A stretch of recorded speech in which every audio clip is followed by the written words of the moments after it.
Hello everyone, a very warm welcome to my first video of maths online classes.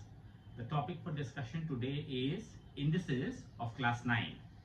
Now the topic is quite simple if you understand the laws. So let's talk about the laws of indices first. We write the laws one by one. These are the laws of indices. First, it says a to the power of m into a to the power of n is equal to a to the power of m plus n. Here, this a is called the base and these are called the index or the exponent. We mean to say, suppose you have a question 2 to the power of 5 into 2 to the power of 7. So, you can write 2 to the power of 5 plus 7, which is 2 to the power of 12. Now here the condition is that this base, which is this number, they have to be same. Otherwise the law is not applicable. Law number 2, a to the power of m divided by a to the power of n is equal to a to the power of m minus n. Same thing, for the case of multiplication, we add, and in case of division, we subtract. Law number 3, a to the power of m and you have an n. This is called the power law. Here what you do when you solve this becomes a to the power of mn. For example, say you have 3 to the power of 2 and here you have 3 here. So this becomes 3 to the power of 2 into 3, 6. This is an exponential form. If they want the answer in exponential form, we leave it like this. But if they tell us to simplify or evaluate, then of course you have to give me a numerical value of 3 to the power of 6. Which does not mean 3 multiplied by 6. It means you have to write the number 3 6 times and get the answer. Most of the students make a mistake of multiplying this 3 into 6 and get the wrong answer. So be very careful, please. Next, any base, any number to the power of 0 is always 1. Please memorize that. So if I tell you 2 to the power of 0, you write 1. If I tell you 5 to the power of 0, we write 1 straight away. Last part, if you have a to the power of minus m, so when you reciprocal this, the exponent becomes positive. For example, if you have 5 to the power of minus 2, now you cannot get the value of this. So you have to first convert this exponent into positive form. So it becomes 1 upon 5 to the power of 2, which means 1 upon 25. So these are the main things you have to understand to solve any particular question. We'll take up a small sum and try to understand this better. What happens is, see, indices in the beginning will be a very, easy kind of questions. But as you proceed on with the topic, the sums will become slightly complicated. But then if you have the practice and you have done your work, nothing is difficult in maths. It's all gettable. Let's take up a question. I have a question in my hand. I'll just take that up. We'll copy the question and try to solve it. Suppose you have 7 to the power of 0 multiplied by 25 to the power of minus 3 by 2. Okay. Then you have minus 5 to the power of minus 3.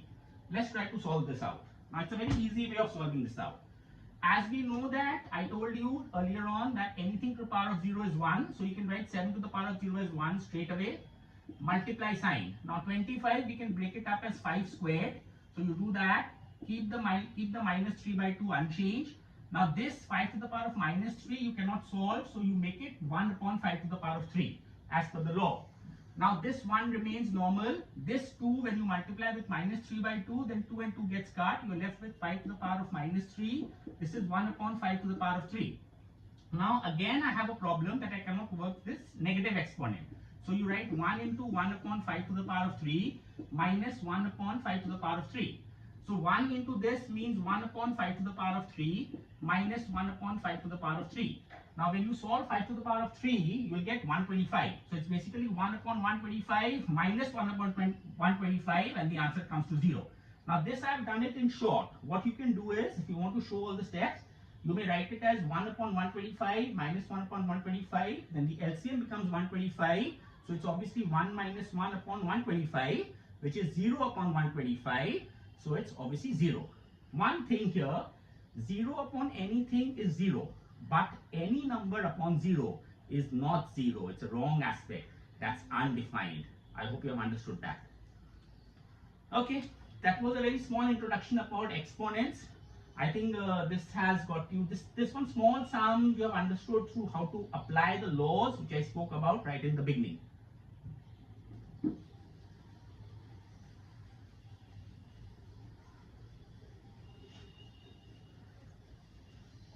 I'll pick up one more sum only in this video, which is slightly different kind. So we'll try to understand that, and I'll have an elaborate version of this later on.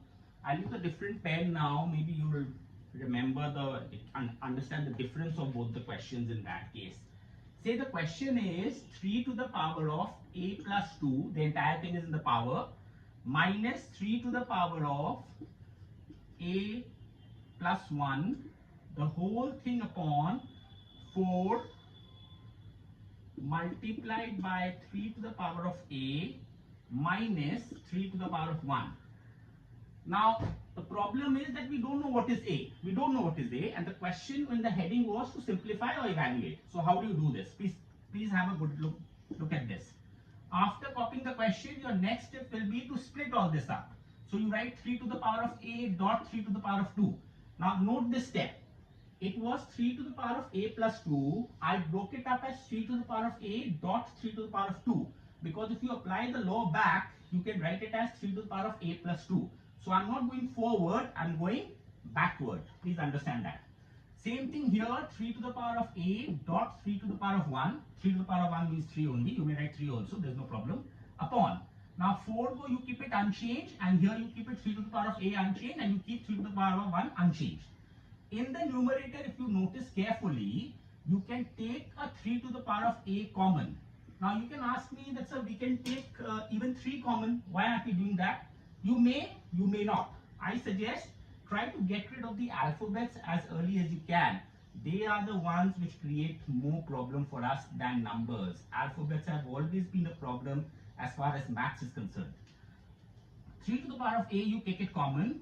So you are left with 3 squared minus 3 to the power of 1, which is 3. Here also, if you take a 3 to the power of a, if you have it outside, so here this was also 3 to the power of a. I just wrote that wrong. So you write 3 to the power of a here, you are left with 4 minus 1. Now what happens is this gets cut. Ultimately 3 squared means 9. 9 minus 3 upon 3. 9 minus 3 becomes 6. 6 upon 3, that's 2. So it's not difficult. You have to use the law in some form or the other and get to your answers. Thank you very much. I hope you enjoyed and you understood. Maths will become simple if you practice on a regular basis, give time to the subject. Thank you.